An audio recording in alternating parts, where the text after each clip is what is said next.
Hey everyone, so glad that you are with me today. Before I jump in, I'm all delighted because I just had pancakes. I have been craving pancakes, and you guys, I am totally into like health and nutrition and stuff like that. I don't eat a lot of refined carbohydrates, I don't eat very much sugar, and oh my God, like the craving for pancakes was overwhelming. So I gave in. I made myself coconut flour pancakes. So if you are interested in low carb, low sugar type of eating, then go check out. I found it this morning totally randomly when I was Googling it. Wellplated.com.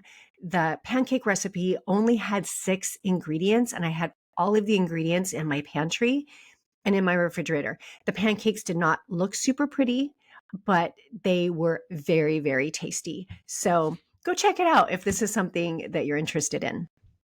Okay, so what I actually came here to talk to you about, or at least bring to your attention, is something that I see happening in a lot of relationships. And most people don't even realize that they're doing it. And it's very likely that you might be doing it too without realizing it. Okay. I call it the mind reading trap. Now, we all know that your partner, your spouse cannot read your mind. But yet, we fall into this trap without even realizing it. And this is how the mind reading trap works. You want something, you want more closeness, more support, more help around the house, more thoughtfulness on vacation, more thoughtfulness in general, whatever it is. But you want it without having to ask for it. And then when your partner doesn't give it to you, you feel let down, disappointed, hurt, frustrated, maybe even you're angry. Okay. And then you start making it mean all kinds of things that it doesn't actually mean. And that is the trap.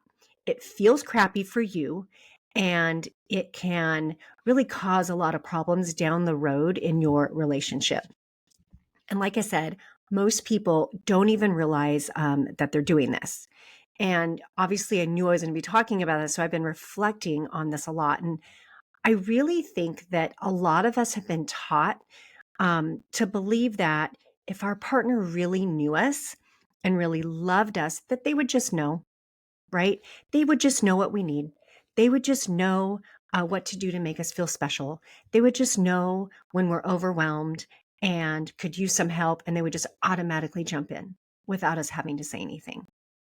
But the truth is, that's expecting them to read your mind. And it's unrealistic and it's unfair to both them and yourself and your relationship. And I think we also do this thing where we tell ourselves that if we have to ask, it somehow doesn't count or it means less. And you guys, frankly, that's just not true. I think it's incredibly meaningful when you tell your partner what matters to you. It's even more meaningful when you tell them what matters to you and they listen and they remember and they respond. So, for example, back in the day when my husband and I were dating, I literally said, look, when we like my birthday was coming up or something, and I said, when in doubt, get me flowers. I love flowers. You can see right here, those of you on YouTube, you can see my flowers, tattoos on my arm. All of my tattoos have flowers in them somehow. And so he does, he remembered. And every single time he brings me home flowers, I'm A, surprised, and B, absolutely delighted. And it makes my day. And I keep those flowers alive as long as I possibly can. So I did not expect him just to know that about me. I just told him and then left it to him what he wanted to do with that information. So in today's episode, I'm going to share with you 3 signs that you might be falling into this trap and then what you can do about it. And I'm going to say that these signs might actually surprise you. All right. So here's the first one. You say things like, never mind, forget it. It doesn't matter anyway. No, it doesn't matter. Or you should have known. Or, well, I shouldn't have to tell you that. So first of all, let's be real. When you say, never mind, it doesn't matter, it almost always matters. So that's just a lie right there. But what all of these phrases usually signal is that you wanted your partner to notice something, or for them to care about something or to understand how you're feeling without you actually having to explain it or say it out loud. So maybe you were hoping that they would pick up on your mood and ask you what's going on. Maybe you wanted them to notice that you were overwhelmed and then just automatically jump in to help you. Maybe you wanted them to respond a certain way to something that you share. And when they didn't, until you said something or called them out, then it kind of felt like they missed the moment and now it doesn't count, right?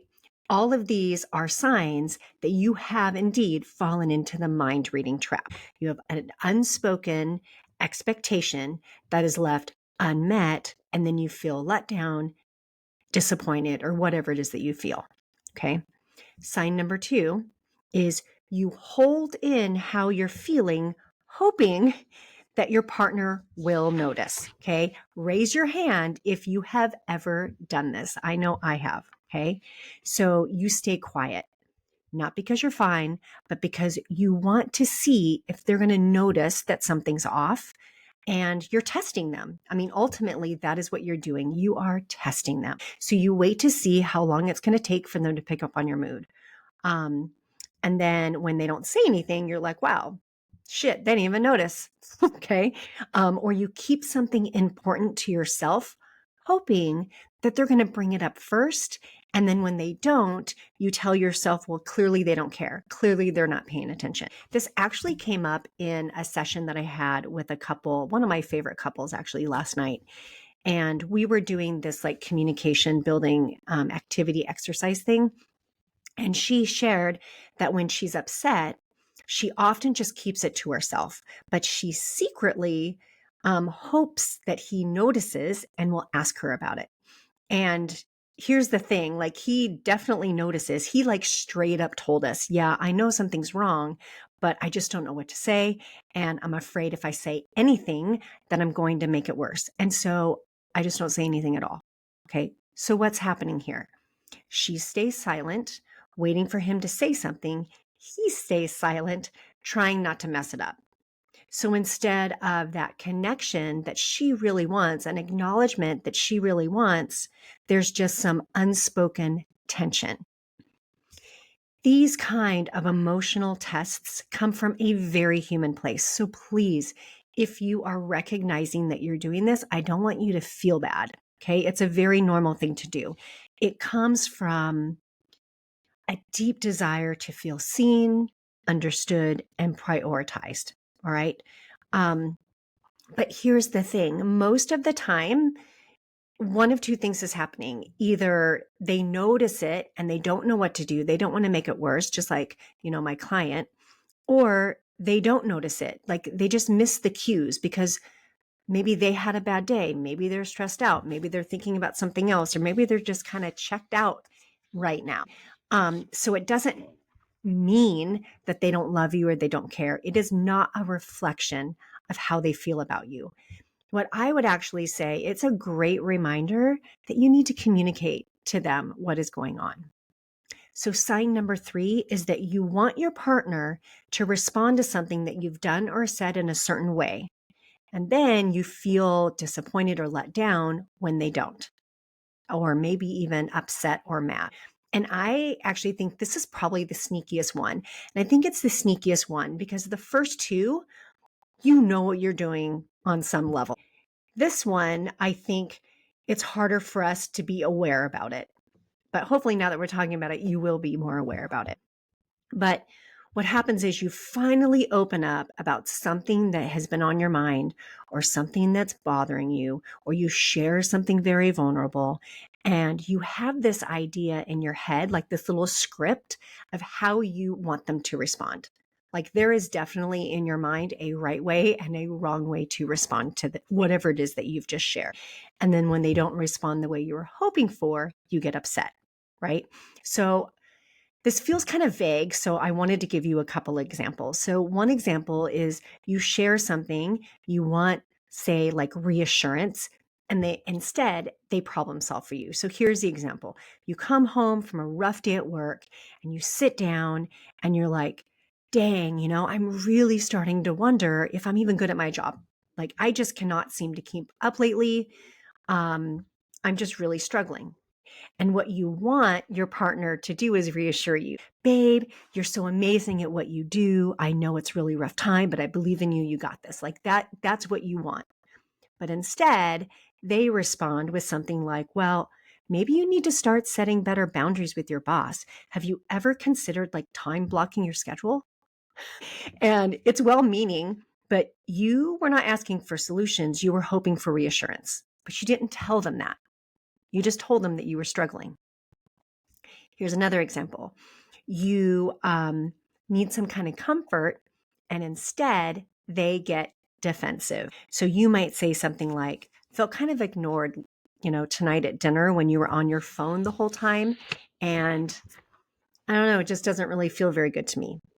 Okay. And what you're hoping they will say is, I'm so sorry. I did not mean to make you feel like that. Tell me what I missed. I'll put my phone down. Tell me again. Like that's what you're hoping they're going to do. But instead, they say, what are you talking about? I was just answering a few quick messages. I didn't do anything wrong. And so now you're hurt and then you shut down.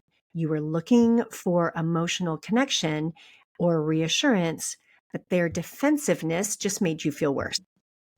So that is the trap where you have a very clear emotional desire or need, but it wasn't clearly communicated or it wasn't communicated at all.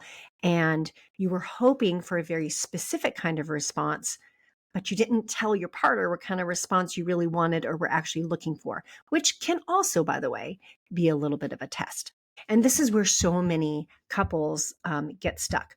One person is asking for a connection is like wanting connection without asking for it. And the other person is unaware. And so their response is the opposite of what was initially desired. And so now we have all these negative feelings and all this tension. And one of you is upset and the other one is walking on eggshells. But here's the thing, you guys, this is so fixable. Like once you notice that you're doing this, and once you start naming or expressing what it is you want, need, or hope for, it's going to completely change the dynamic in your relationship. I promise you. Okay. So instead of like staying quiet and holding things inside, you want to just be very direct and tell them what it is that you want or you need. Okay. The more direct you can be, the better. So I'm feeling really upset right now. Can you just listen while I vent?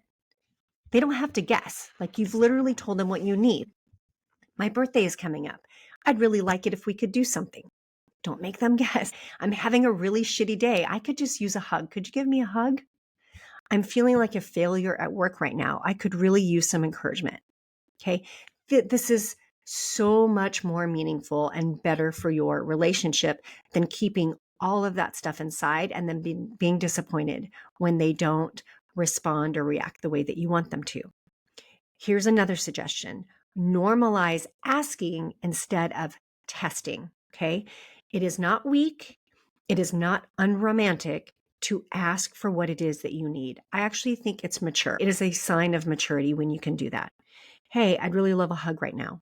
Would you be willing to help me with the dishes tonight? I feel stressed out. Can we talk? I just need to be heard. Right? Ask them, be direct, and don't test them. Okay. So if you do recognize that you have fallen into the mind reading trap, what I also suggest is that you bring it up once you notice it. So you can say something like, hey, I realized that earlier when we were talking, what I really wanted was comfort from you.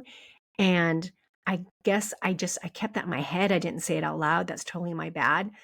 Can I have a hug? Right? You're owning it. Here's another example. When I told you about work, I kind of felt brushed off. Can we try that conversation again?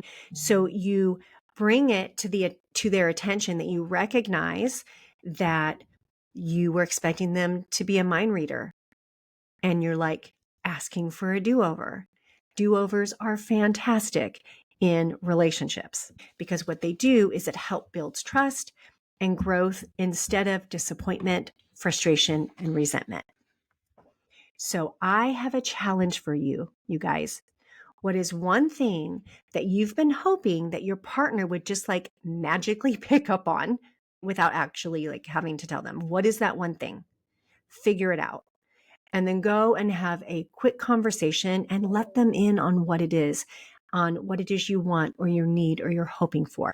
And also, next time you catch yourself thinking something like, well, they should know, I shouldn't have to tell them, take a breath and actually say it out loud, verbalize it to them. This will help your relationship more than you all can even imagine right now. All right. So that is what I have for you today. I hope that you tune in next week because we are going to be talking about 5 phrases to start saying for a stronger relationship. Have a great day, everyone.